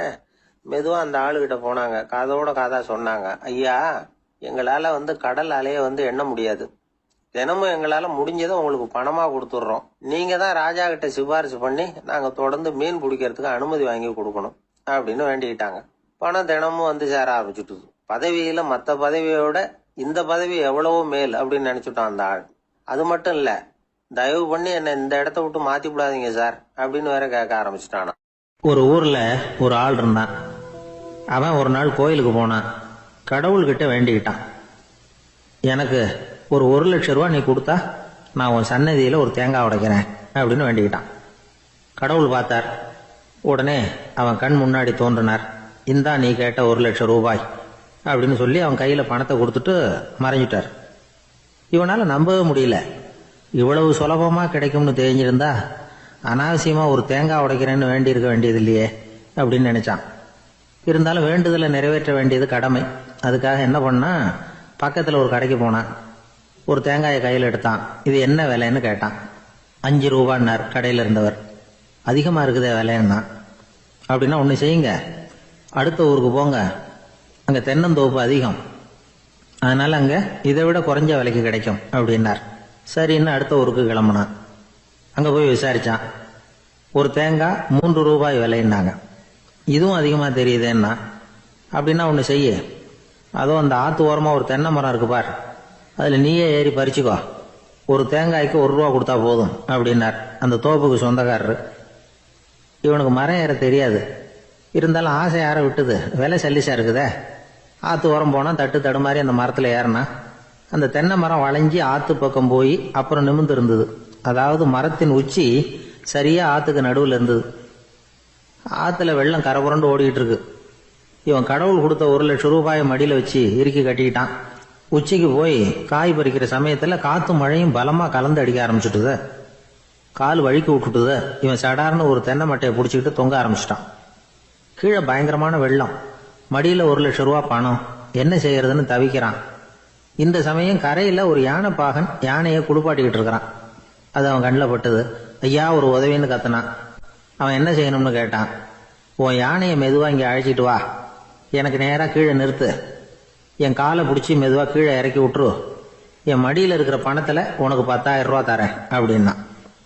அவன் பார்த்தான், காலை கையை பிடிச்சா கூட எவனும் இந்த காலத்தில் 10 ரூபாய்க்கு மேலே தரமாட்டேங்கிறான், இவன் காலை பிடிச்சா 10,000 தர்றேங்கிறான் அப்படின்னு யோசனை பண்ணான். உடனே யானையை கொண்டுட்டு போனான். அவனுக்கு நேராக கீழே நிறுத்தினான். அவன் காலை பிடிச்சான், அவ்வளவுதான். அந்த நேரம் பார்த்து யானை மெதுவாக நடந்து அப்பால போட்டுது. இப்போ யானை பாகன் அவன் காலை கெட்டியாக பிடிச்சிக்கிட்டு தொங்குறான். பரிதாபமாக மேலே பார்க்குறான். அவன் மட்டையை பிடிச்சிக்கிட்டு தொங்குறான். இப்போ யானை பாகன் சொல்கிறான், தம்பி மட்டையை விட்டுறாத, கெட்டியாக பிடிச்சிக்கோ, நான் உனக்கு 10,000 ரூபா தரேன், இதோ மடியில் தான் வச்சுருக்கேன்னா. மேலே தொங்குறவனுக்கு இந்த நிலைமையிலேயும் ஒரு சந்தோஷம், மேற்கொண்டு ஒரு 10,000 ரூபா நமக்கு கிடைக்கும் போல இருக்கே அப்படின்னு. இந்த சமயத்தில் ஒருத்தன் ஒட்டகத்தை ஓட்டிகிட்டு வந்தான் அந்த பக்கமாக குளிப்பாட்டுறதுக்கு. யானை பாகம் பார்த்துட்டான். ஐயா ஒட்டகக்காரரே, அதை இங்கே கொண்டுட்டு வா, எங்கள் காலை பிடிச்சி பத்திரமா இறக்கி விடு, நாங்கள் பணம் கொடுக்குறோம்னா. அவனும் பணத்துக்கு ஆசைப்பட்டு வந்தான். அவன் காலை பிடிக்கிற சமயம் ஒட்டகமும் நழுவி போட்டுது. இப்போ 3 பேருமே வரிசையாக தொங்குறாங்க. ஒட்டகக்காரன் கத்துறான், தம்பி மட்டையை விட்டுறாத, கெட்டியாக பிடிச்சிக்கோ, நான் என் மடியில் இருக்கிற 5,000 உனக்கு தந்துடுறேன்னா. மேலே தொங்குறவனுக்கு இன்னமும் சந்தோஷம், இவனும் பணம் தர்றேங்கிறான் அப்படின்னா இன்னைக்கு நமக்கு மொத்த பண வரவு எவ்வளவு அப்படின்னு ஒவ்வொன்றா கூட்டி பார்க்க ஆரம்பிச்சான். மனக்கணக்கு சரியா வரல, அதனால அப்படியே விரல விட்டு எண்ண ஆரம்பிச்சான். அவ்வளவுதான், மட்டையை விட்டுட்டு கை நழுவி வந்துட்டுது. 3 பேரும் பொத்துன்னு ஆற்றுல விழுந்தாங்க. படாத பாடுபட்டு தட்டு தடுமாறி கரைக்கு வந்து சேர்ந்தாங்க. 3 பேர் மடியில் இருந்த பணமும் ஆத்தோட போட்டுது. பேராசை பெருநஷ்டம் அப்படின்னு ஒரு பழமொழி இருக்குல்ல, அதை விளக்கறதுக்காக சொல்லப்பட்ட கதை இது. இந்த காலத்தில் ஒருத்தர் ஒரு நீச்சல் குளத்தில் நீச்சல் அடிச்சுக்கிட்டு இருக்கிறார். காவலுக்கு இருந்தவர் அதை கவனிச்சுட்டார். கரையிலேருந்து சத்தம் போட்டாராம், இதோ பாருங்க, இங்கே ராத்திரி 8 மணிக்கு மேலே நீச்சல் அடிக்கிறது சட்டப்படி குற்றம், அதுக்கு அனுமதி கிடையாது, தெரியாதா உங்களுக்கு அப்படின்னாராம்.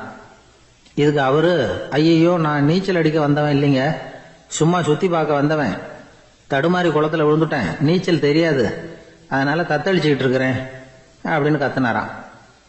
கரையில் இருந்தவர் பார்த்தார், ஓ அப்படின்னா சரி, அதுக்கு ஒன்றும் தடை இல்லை அப்படின்னு சொல்லிவிட்டு அவர் பாட்டு நடந்து போயிட்டாராம். ராமகிருஷ்ணர் வாழ்ந்த காலத்தில் நடந்த ஒரு நிகழ்ச்சி இது. அப்போ ஒரு ஓவியர் இருந்தாராம்.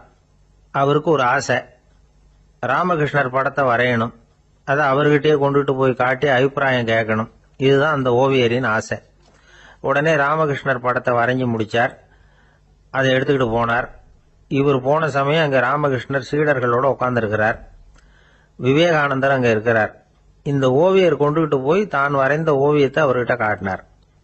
ராமகிருஷ்ண பரமஹம்சரின் ஓவியத்தை ராமகிருஷ்ணர்கிட்டயே காட்டுறார். ராமகிருஷ்ணர் என்ன பண்ணார் தெரியுமா, அந்த படத்தை பார்த்தார். உடனே அது காலை தொட்டார். குருதேவருடைய இந்த செயல் சீடர்களுக்கு ரொம்ப வியப்பை உண்டு பண்ணிச்சு. சில பேர் மனசுக்குள்ளேயே ரொம்ப குழம்பி போக ஆரம்பிச்சிட்டாங்க, என்ன இப்படி பண்றாருன்னு. என்ன இது அவரோட படம், அவரே அவரோட படத்தின் காலை தொடுறார் அப்படின்னு யோசிச்சாங்க. சில பேர் ஒன்றும் புரியாம ஒருத்தர் பார்த்து சிரிச்சுக்கிட்டாங்க. அந்த இடத்துல சீடர்கள் மட்டும் இல்ல, சீடர் அல்லாத பல பேர் இருந்தாங்க.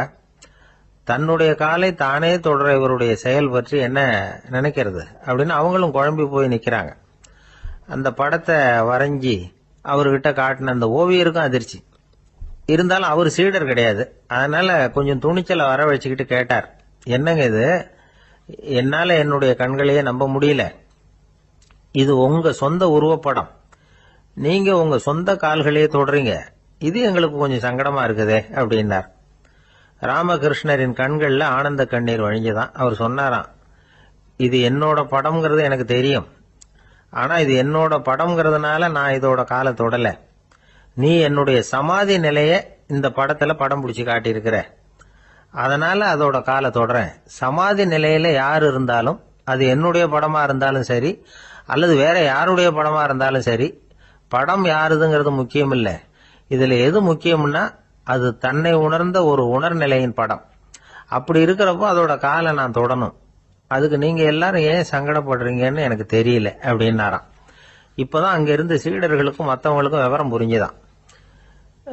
இதுக்கு முன்னாடி யாரும் செய்யாததை இவர் செஞ்சிருக்கிறார், ஆனா அவருடைய காரணம் ரொம்ப நியாயமானது அப்படிங்கறத உணர்ந்தாங்களாம். இதுவரைக்கும் ஆன்மீகத்துல சமாதி நிலை, அதாவது தன்னை உணர்ந்த நிலை பற்றி புரிஞ்சுக்கிட்டோம். இல்லறத்துல ஏற்படக்கூடிய சமாதி நிலை பற்றி உங்களுக்கு தெரியுமா?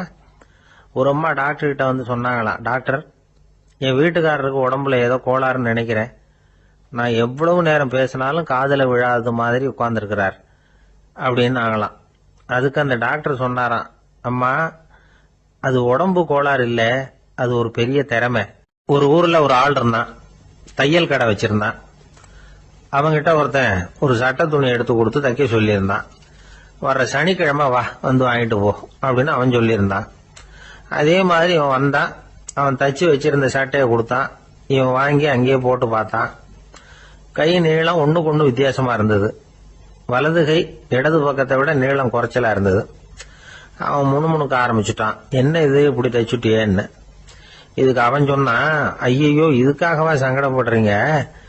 வலது கையை மட்டும் கொஞ்சம் உள்ள இழுத்தாப்புல வச்சுக்கிட்டீங்கன்னா சரியா போகுது. மற்றபடி அந்த சட்டையில உள்ள கலை அம்சத்தை கவனிங்க, எவ்வளவு அற்புதமா தைச்சிருக்கேன் பாருங்க. ஒரு சின்ன குறைய இப்படி எல்லாம் பொருட்படுத்த வேண்டியதில்ல. நான் சொன்னது மாதிரி கைய கொஞ்சம் உள்ள இழுத்தது மாதிரி வச்சுக்கிட்டு நடந்து போங்க, ஜோரா இருக்கும் அப்படின்னா. அவனும் யோசிச்சு பார்த்தான். சரியான யோசனையா தான் தோணுச்சு. கொஞ்சம் முயற்சி பண்ணி வலது கையை கொஞ்சம் உள்ள இழுத்து சட்டை சரியா இருக்கிறது மாதிரி பண்ணிட்டான். இப்ப மறுபடியும் ஒரு பிரச்சனை. வலது கையை உள்ள இழுத்த மாதிரி அப்படியே வச்சுக்கிட்டதும் முதுகு பக்கம் கொஞ்சம் துணி தளர்த்தியா தொங்குறது மாதிரி தெரிஞ்சது. என்ன இது, முதுகு பக்கம் துணி குவிஞ்சுட்டுதே, தொங்குதே அப்படின்னா மறுபடியும், அடடா, இதுக்காகவா கவலைப்படுறீங்க? உடம்ப அதுக்கு தகுந்த மாதிரி கொஞ்சம் வளைச்சிக்கிட்டா சரியா போடுது. இதுக்காக அந்த அழகான தையலை பிரிச்சு அதுல உள்ள கலை அம்சத்தை கெடுக்கிறதுக்கு என் மனசு இடம் தரல. எவ்வளவுக்கு தளர்த்தியா இருக்கோ அவ்வளவுக்கு கொஞ்சம் உடம்ப வளைச்சி அப்படி குனிஞ்சது மாதிரி போங்க போதும் அப்படின்னா. அதுவும் நல்ல யோசனையா தான் பட்டுது இவனுக்கு. சரின்னு சொல்லிவிட்டு புறப்பட்டான். தெருவில் இறங்கினா, கைய கொஞ்சம் உள்ள இழுத்தான், உடம்ப கொஞ்சம் முன்னால வளைச்சான், சட்டைக்கு தகுந்த மாதிரி உடம்ப பண்ணிட்டான், மெதுவா நடந்து போறான். இப்போ எதிரில் இன்னொருத்தன் வரான். இவனை பாக்குறான், இவன் போட்டிருக்கிற சட்டையை பாக்குறான். ஆஹா, அற்புதம்ங்கிறான். சும்மா சொல்லக்கூடாது, ரொம்ப நல்லா இருக்கு, நிச்சயமா இது இந்த ஊர் மேல தெருவில் இருக்கிற ஒருத்தன் இருக்கானே, அவன் தச்சதா தான் இருக்கணும் அப்படின்னா. இதை கேட்டதான் அவனுக்கு ஆச்சரியம். எப்படி அவ்வளவு கரெக்டா கண்டுபிடிச்சிங்க அப்படின்னு கேட்டிருக்கான். இதுக்கு அந்த வழிபோகன்னு சொன்னானா, அவன் ரொம்ப கெட்டிக்காரன். உங்களை மாதிரி உடம்பும் கையும் வளைஞ்சு போன ஒரு ஆசாமிக்கு அவனை தவிர வேற யாராலேயும் இவ்வளவு பொருத்தமான ஒரு சட்டையை தைக்க முடியாது அப்படின்னானா. பாருங்க, அவனுக்காக இவன் அனுசரிக்க போய் இவனோட நிலைமை எப்படி ஆயிடுது பாருங்க. இதே மாதிரிதான் சில சடங்குகளும் சம்பிரதாயங்களும் நம்மளை கோமாளி ஆக்கி விட்டுரும். எதுவா இருந்தாலும் அதுல அறிவுபூர்வமான அணுகுமுறை அவசியம். ஒரு நர்ஸ் அவசரமா ஓடி டாக்டர் கிட்ட சொல்லிச்சான், டாக்டர், ஒரு தப்பு நடந்து போச்சு. 10ஆம் நம்பர் பெட்ல இருக்கிற பேஷண்ட்டுக்கு காலில் ஆபரேஷன் பண்றதுக்கு பதிலாக கையில ஆபரேஷன் பண்ணி விட்டீங்க. கை ஆபரேஷன் பண்ணிக்க வேண்டிய ஆள் 7ஆம் நம்பர் பெட்ல இருக்கார் அப்படின்னு தான். அதுக்கு ஒரு பதட்டப்படாம சொன்னாராம், பரவாயில்ல, இவரை தூக்கி 7ஆம் நம்பர் பெட்ல போட்டுரு அப்படின்னு. ஒரு காட்டுல ஒரு நரி இருந்தது. ஒரு நாள் காலை நேரம் அது தன்னுடைய இருப்பிடத்திலிருந்து வெளியில வந்தது. கொஞ்ச தூரம் நடந்து வந்தது. அப்பதான் அது தன்னோட நிழலை கவனிச்சு பார்த்தது. பார்த்தா அது ரொம்ப நீளமா பெருசா இருக்குது. காலை நேரத்துல நிழல் அப்படித்தானே இருக்கும். ஆனா அந்த நரிக்கு அந்த விஷயம் தெரியல. தன்னுடைய நீண்ட பெரிய நிழலை பார்த்து ஆச்சரியப்பட்டது. ஆஹா, நாம இவ்வளவு பெருசாவா இருக்கிறோம் அப்படின்னா என்னுடைய காலை சாப்பாட்டுக்கு ஒரு யானை இல்லைன்னா ஒரு ஒட்டகம் கிடைச்சாதான் சரியா இருக்கும் போல இருக்கு அப்படின்னு முடிவு பண்ணிட்டுது. உடனே ஒரு யானை அல்லது ஒட்டகத்தை தேடி அலைஞ்சது, எங்க கிடைக்கும்னு. கிடைக்கவே இல்லை. மத்தியானம் 12 மணி ஆயிட்டுது. பசியோட அலையுது. இப்ப தன்னோட நிழலை பார்த்தது. அது மத்தியான நிழல் எப்படி இருக்கும், அது ரொம்பவும் குறுகி போய் தெரிஞ்சுது. உடனே அந்த நரி என்ன நினைச்சுக்கிட்டு தான் தெரியுமா, காலை ஆகாரம் சாப்பிடாததுனால நம்ம உடம்பு இப்படி அழிச்சு போட்டுதே அப்படின்னு நினைச்சுக்கிட்டு தான். கொஞ்ச நேரம் கழிச்சு மறுபடியும் தன்னுடைய நிழலை பார்க்குது. அது இன்னமும் குறுகி போய் காலடியிலேயே வந்துட்டுது. அதுக்கு பயமா போயிடுது. ஐயோ, இன்னும் கொஞ்ச நேரத்துல நாம இறந்துருவோம் போல இருக்க. இப்ப என்ன செய்யறது? இந்த சமயத்துல ஒரு எறும்பு கிடைச்சா கூட போதும், அதை நம்ம காலை ஆகாரமா நினைச்சு சாப்பிட்டு விடலாமே அப்படின்னு நினைச்சுதான். நம்முடைய நிழல் கூட நம்மள மாதிரியே தான் அடிக்கடி மாறிக்கிட்டே தான் இருக்குது. அது எப்பவும் ஒரே மாதிரி இருக்கிறது இல்ல.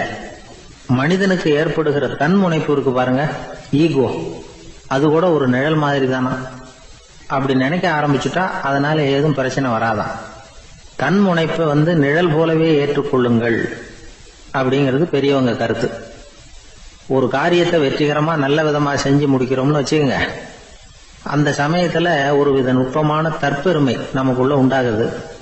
இது இயற்கையானது, அதனால இது மேல பற்று வைக்கக்கூடாது. அப்படி வைக்க ஆரம்பிச்சுட்டா அந்த தற்பெருமை ஒரு நிரந்தர விருந்தாளியா நம்ம கிட்ட தங்கிக்கும். நம்ம நிழல் எப்படின்னு பாருங்க, நாம நடக்கும் பொழுது நம்ம பின்னாடியே வரும். தன்முனைப்பையும் அப்படியே நினைச்சுக்குங்க. நிழல் யாருக்கும் எந்த பிரச்சனையையும் உண்டாக்குறது இல்லை. ஆனா அந்த நிழலை கண்டே நாம பயப்பட ஆரம்பிச்சுட்டா நாம எதுலையும் வெற்றி காண முடியாது. நிழலோட சண்டை போடக்கூடாது. அது மாதிரி தன்முனைப்போடவும் நாம சண்டை போட வேண்டியதில்லை. இல்லாத ஒன்றோடு சண்டை போடுறது எப்படின்னா, அது இருட்டோட சண்டை போடுறது மாதிரி. நாம நிழல் கிடையாது, நம்ம கிட்ட இருக்கிற தன்முனைப்பு ஒரு நிழல். நம்ம நிழலையும் நமக்கு சமமா பாக்குறோம் பாருங்க, அங்கதான் சிக்கலே ஆரம்பம். இப்போ நாம நடந்து போயிட்டு இருக்கிறோம், நம்ம நிழல் தரையில விழுது. யாரோ ஒருத்தர் நம்ம நிழல் மேல காலை வச்சு நடந்து போறார். உடனே அவர்கிட்ட சண்டைக்கா போறோம், ஏண்டா என் நிழலை மிதிச்ச அப்படின்னு. நமக்கு தெரியும் அது நிழல் தாங்கிறது. அவர் உங்க மேல நடக்கல, உங்களுடைய நிழல் மேலதான் நடக்கிறார். அது மாதிரி உங்க தன்முனைப்பின் மேல யாராவது நடந்தா உங்களை அவமானப்படுத்துறதா நினைக்கிறீங்க. காரணம், நாமளும் நம்ம தன்முனைப்பும் ஒண்ணுங்கிற நினைப்பு தான் காரணம், மற்றபடி வேற ஒண்ணும் கிடையாது.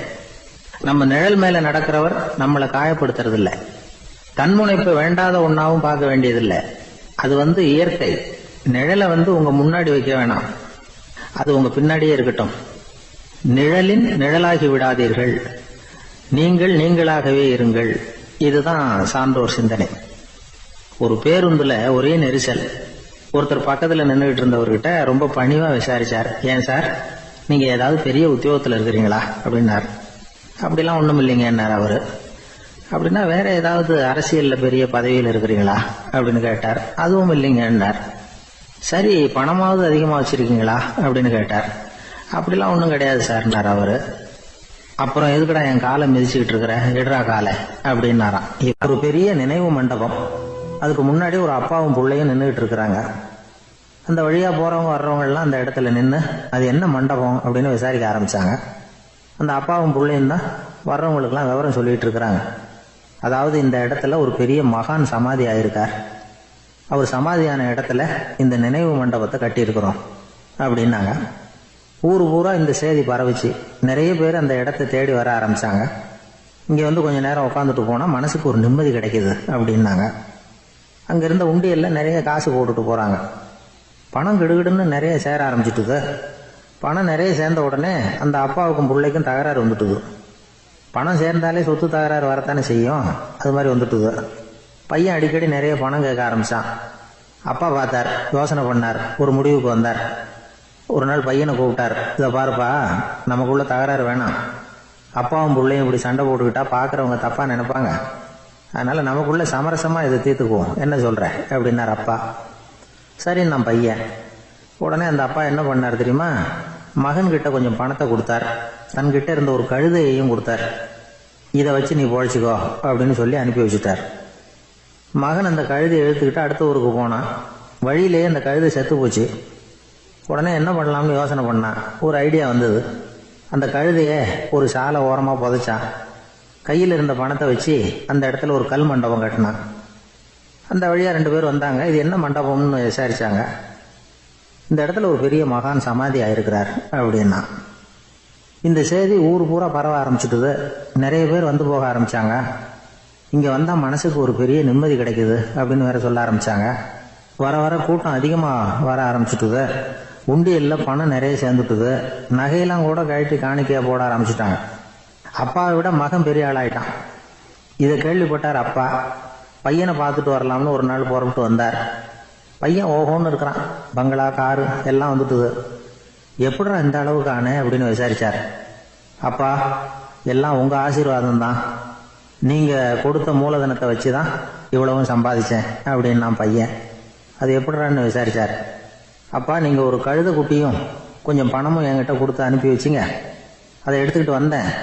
வர்ற வழியில் அந்த கழுதை செத்து போச்சு. உடனே யோசனை பண்ணேன். அந்த கழுதையை இந்த இடத்துல புதைச்சேன். கையில் இருந்த பணத்தை வச்சு மண்டபம் கட்டினேன்.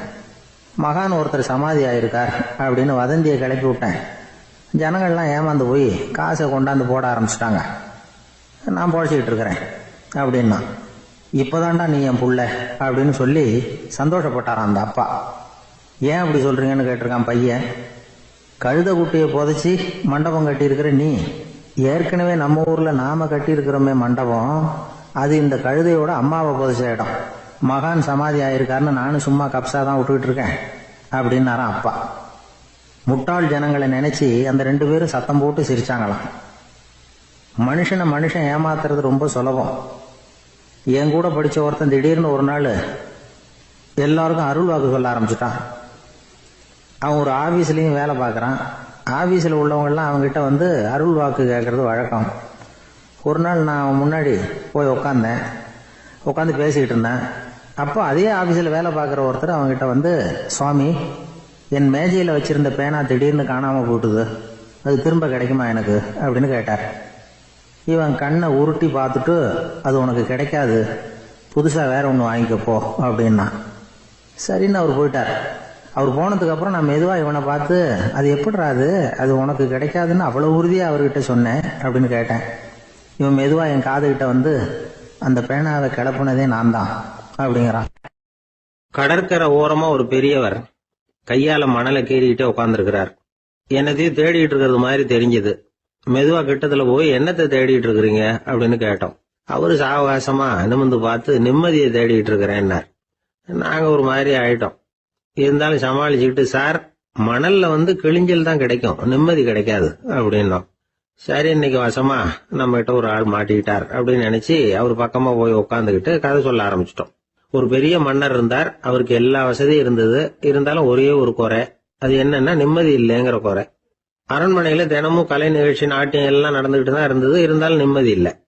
சரி, நிம்மதி எங்க கிடைக்கும் அப்படின்னு தேட ஆரம்பிச்சார். உடனே அதுக்கான முயற்சிகள்ல தீவிரமா இறங்கினார்.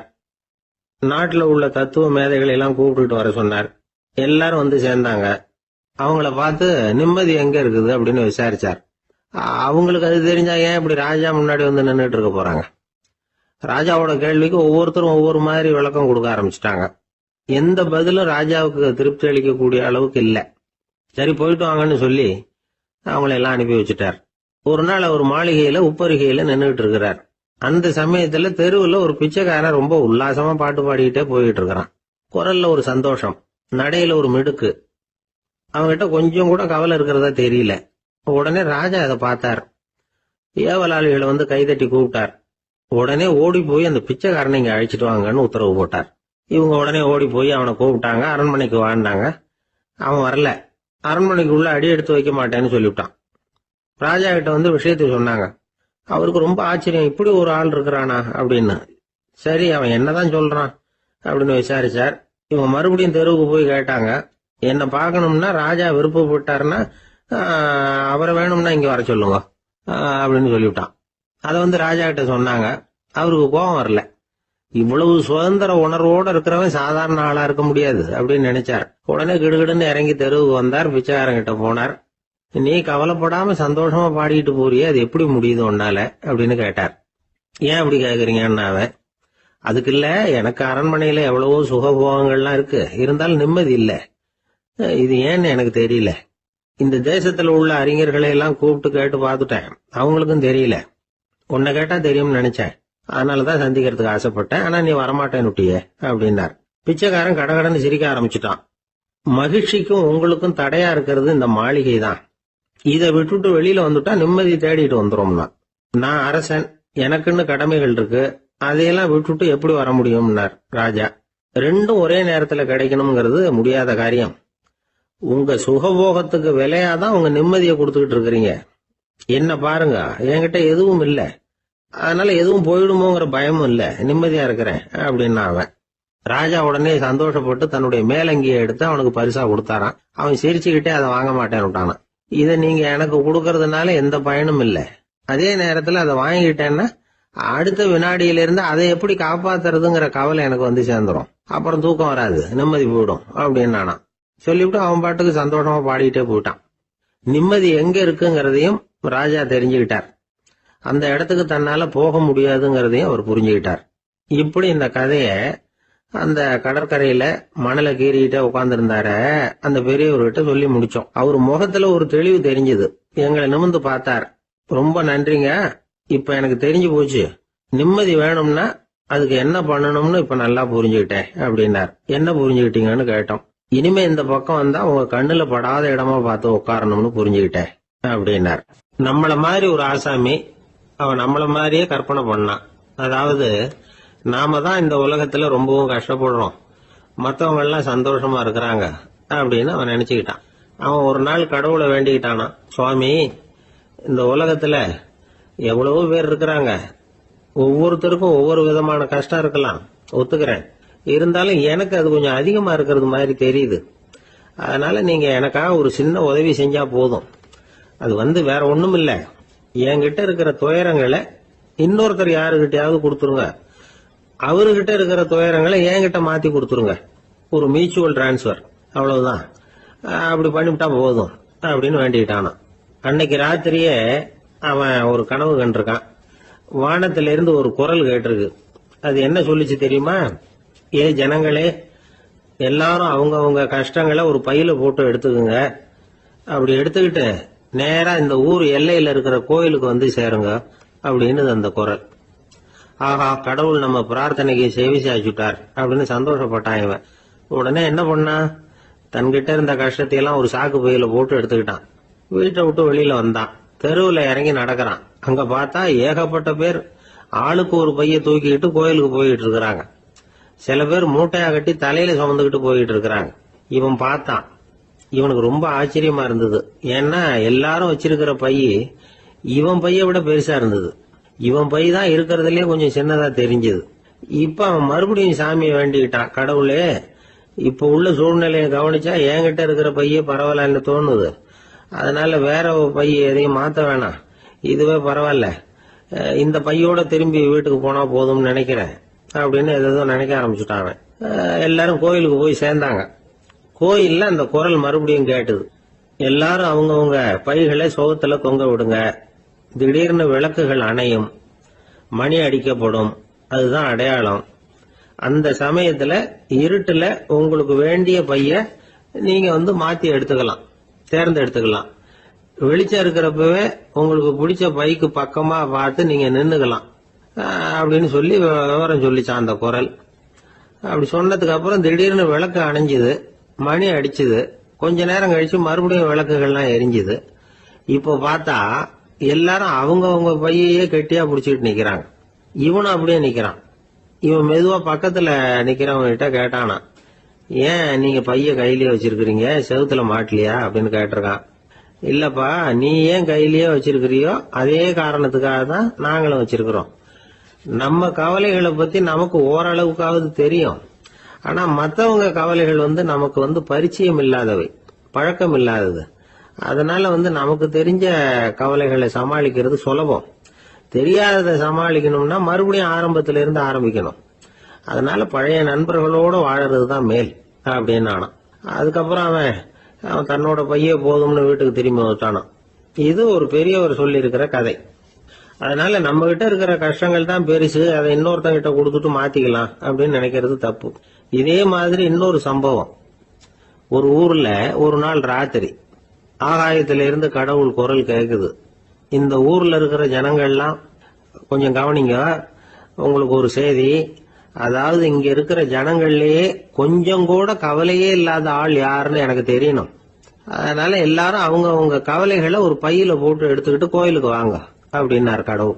உடனே வரிசையா எல்லாரும் வர ஆரம்பிச்சாங்க. எல்லார் கையிலயும் பை இருந்தது, சின்னதும் பெருசுமா. கவலையே இல்லாத ஆள் யாருன்னு தேடினார் கடவுள். ஒரே ஒரு ஆள் மட்டும் கையில எதுவும் இல்லாம வெறும் கையை வீசிக்கிட்டு ரொம்ப ஜாலியா நடந்து வந்துகிட்டு இருந்தான். கடவுள் அவங்க கிட்ட போனார். ஏன்பா உனக்கு கவலையே இல்லையா அப்படின்னு கேட்டார்.